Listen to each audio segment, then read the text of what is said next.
발언자분은요, SNS 활동명은 허피스트로 전 이재명 제주 지지 모임 대표로 활동했으며 현재 페이스북 이재명 연구회를 운영하는 허재현님의 자유 발언을 듣도록 하겠습니다. 이분께서는 우리 이재명 지사님께서 추구하시는 기본소득에 대해서 저희들에게 쉽고 잘 알 수 있도록 설명해 주실 겁니다. 귀한 분 모시겠습니다. 어서 오세요. 허재원! 허재원! 허재원! 예, 안녕하세요. SNS 아이디 허피스트라고 합니다. 반갑습니다. 오늘 우리는 시대 정신을 온몸으로 구현하고 있는 어떤 분을 위해 모였습니다. 그는 무슨 주의자도 아니고 좌파 우파도 아니며 오로지 기존의 법과 규정을 잘 지키면서도 실사구시의 정신으로 억강부약하면은 더 나은 세상을 만들 수 있다는 사실을 매일매일 보여주고 있는 분입니다. 그러면 이런 분은 우리 모두가 존중해주고 계속 일 잘하시도록 지켜줘야 하는 것이 당연한 상식입니다. 그런데 너무나 이상하게도 어떤 사람들은 이분이 여성과 스캔들이 있네, 모친에게 쌍욕을 했냐는 가짜뉴스를 퍼뜨리면서 심지어 기소도 하고 재판에까지 이르렀습니다. 왜 그럴까요? 우리 모두가 알고 있습니다. 이분을 끌어내리지 않으면 앞으로 자신들은 그동안 불법과 불공정을 통해 편하게 즐겨온 것들을 더 이상 즐기지 못할 것이라고 예감하기 때문입니다.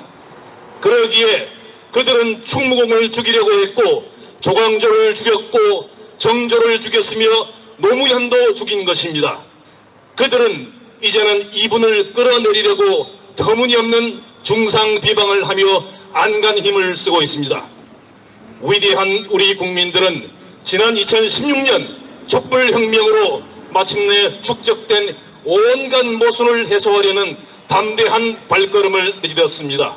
그런데 세계 10위권의 경제력과 전 세계가 찬탄하는 한류 문화가 선도하는 가슴 벅찬 우리 민족의 도약을 눈앞에 두고 마지막으로 해결해야 될 과제가 있습니다. 그것은 바로 우리 사회의 공정성입니다. 정부도 정당도 언론도 시민들도 모두 공정한 사회를 이룩하자고 말합니다. 그런데 아직 이루어지지 못하는 현실, 왜 그렇습니까? 이는 양심을 가진 중간 권력자들 다수가 아직도 자신의 양심을 팔고 있기 때문입니다. 중간 권력자는 누구입니까? 바로 공무원, 기업의 간부, 군대, 장교 같은 사람들입니다. 특히 국민 개개인의 삶의 질에 결정적인 영향을 끼치는 관료와 공무원들이 중요합니다. 그들이 양심을 팔아 법과 규정을 위반하여 행동하거나 상식과 공감에서 벗어난 결정을 할 때 어떤 국민은 극단적 선택을 강요받기도 하고 또 어떤 국민은 자신의 능력을 발휘하여 가족과 사회와 국가에 기여할 수 있는 기회를 박탈당하기도 합니다.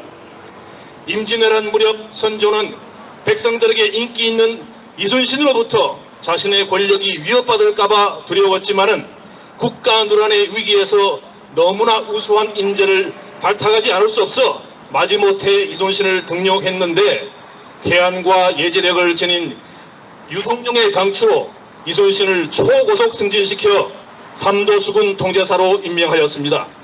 선박 건조와 운항기술을 축적해온 남해안 주민들의 협업에 힘입어서 이순신이 외란 발발 하루 전인 1592년 4월 12일 아슬아슬하게 거북선 20여 척과 엄청난 양의 화포를 비축하고 거북선에서 화포 발사 실험을 마친 것은 우리 역사에서 하늘이 도와준 기적이라 아니할 수 없습니다.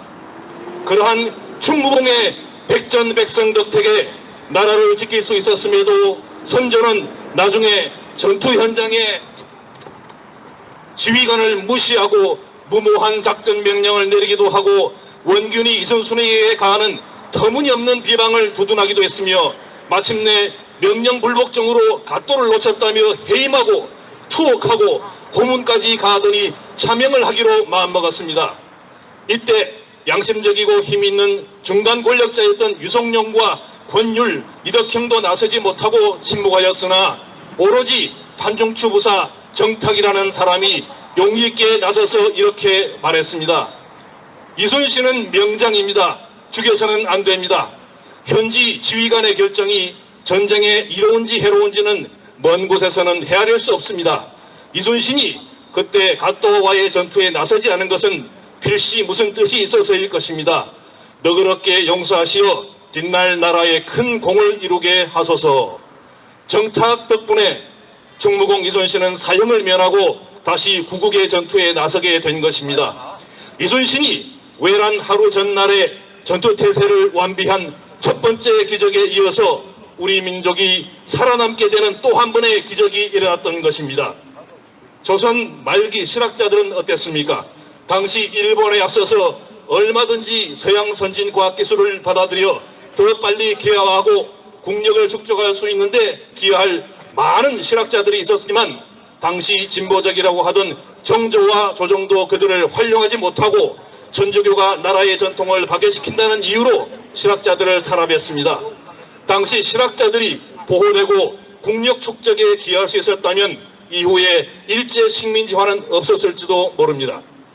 일제 때 민족 자존심 보존과 독립투쟁에 헌신한 김구, 김원봉 등 애국자들은 어땠습니까? 그들 역시 외세나 내부 기득권 세력에 빌부터 자신들의 안락을 추구하는 중간 권력자들 그리고 좌우 파벌 싸움에 몰두하는 자들 때문에 제거당했습니다. 지금 우리에게는 정탁과 같이 나라를 구할 인재를 알아보고 양심적으로 보호해주는 중간 권력자들이 필요합니다. 오늘 대한민국 사법부에 호소합니다. 전 세계 양심 있는 사람들이 당신들을 지켜보고 있습니다. 당신들의 행동과 판결은 기록되어 영원히 남게 됩니다. 부디 양심을 지켰다는 명예를 선택하시기 바랍니다. 이제 이재명 지사가 왜 이 시대에 살아남아야 되는지 말씀드리겠습니다. 이재명 지사는 남북 화해와 대륙 진출이라는 민족 도약의 결정적 시대를 앞두고 경제 활력이 약화되어서 비틀거리고 있는 대한민국의 이순신처럼 나타난 해결사입니다. 그가 제시하는 해결책은 바로 기본소득과 지역화폐입니다.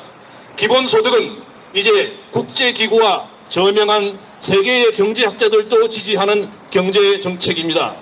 최초의 산업혁명 이래 지속적인 과학기술 발전으로 노동자들의 실질 임금은 계속 하락하고 있습니다.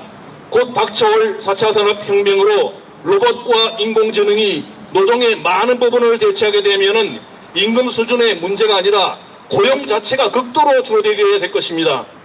그러한 때가 되면 기존의 복지정책으로는 감당할 수가 없어서 사회는 불안해지고 소비력이 줄어들어 경제도 쇠퇴하게 됩니다. 이 문제에 대한 해결책이 바로 기본소득입니다.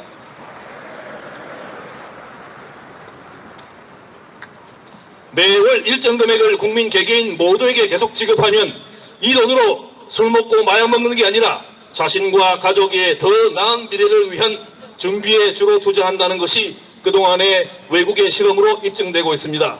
특히 기본소득은 청년에게 공시족이 되거나 부동산 임대업자가 되는 것 말고도 충분한 시간 동안 준비를 통해 의미 있고 보람 있는 일을 할 수 있다는 희망을 줄 것입니다.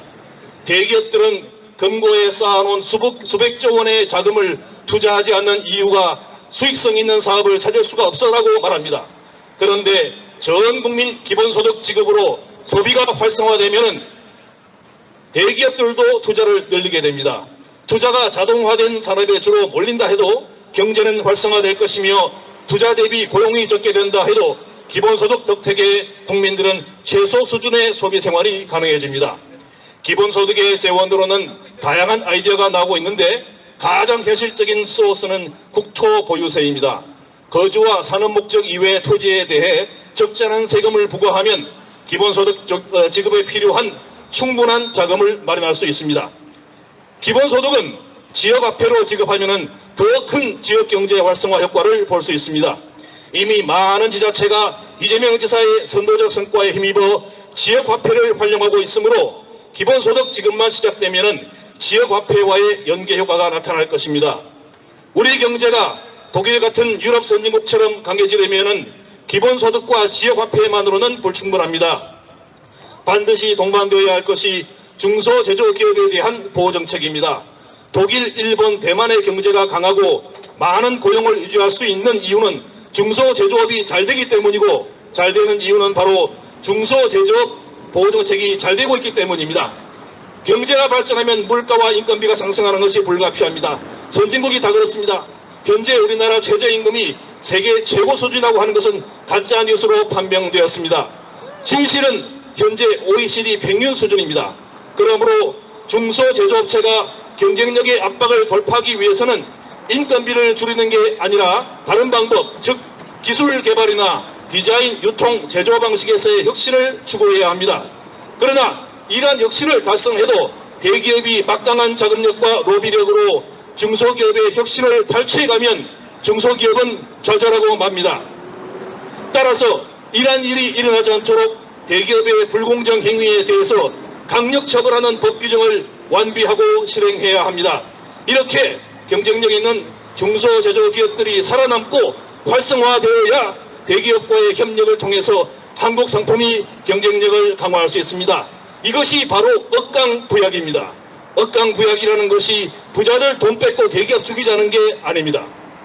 이처럼 기본소득과 지역화폐, 공정경제를 통한 나라 발전과 국민 행복, 수준 높이기는 누가 잘할 수 있습니까? 바로 실사고시의 정신으로 억강부약하면 더 나은 세상을 만들 수 있다는 사실을 매일매일 보여주고 있는 이재명 아니겠습니까? 맞습니까? 그러므로 그가 일할 기회를 박탈한다는 것은 단순히 일개 지자체장을 무력화시키는 게 아니라 대한민국 경제위기 탈출과 국민 행복도 높이기를 방해하는 행동이 되는 것입니다. 다시 한번 양심 있는 분들의 올바르고 용기 있는 행동을 촉구합니다. 마지막으로 구호 한번 외치겠습니다. 제가 이재명 하면 여러분들은 억강부약 해주시기 바라겠습니다. 이재명! 이재명! 억강부약!